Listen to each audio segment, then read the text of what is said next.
بازی‌های آسیایی یا قهرمانی آسیا، این دوتا چه فرقی با هم دارن؟ اصلا اهمیت کدوم یکی بیشتره؟ سلام، به تایم اوت خیلی خوش اومدید.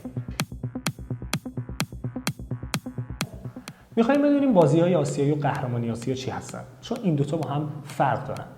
هر قاره مسابقات قهرمانی برای خودش داره، مثل همین آسیا، اروپا، آفریقا یا آمریکای جنوبی و شمالی.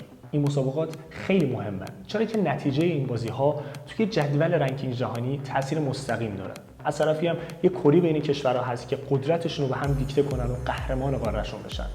از اهمیت این مسابقات اینم بگم که تیم‌ها بازیکنان مطرح و مهم خودشون رو حتی اگه سن بالایی هم داشته باشه به تیم ملی میارن تا با تمام قدرت به میدون برن.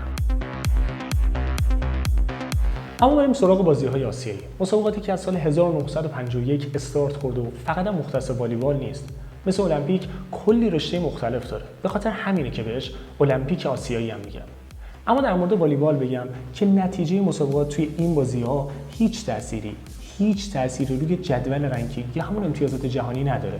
یعنی عملاً قهرمان شدن یا نشدن توی مسابقات هیچ تغییری روی جایگاه جهانی تیم ایجاد نمی‌کنه.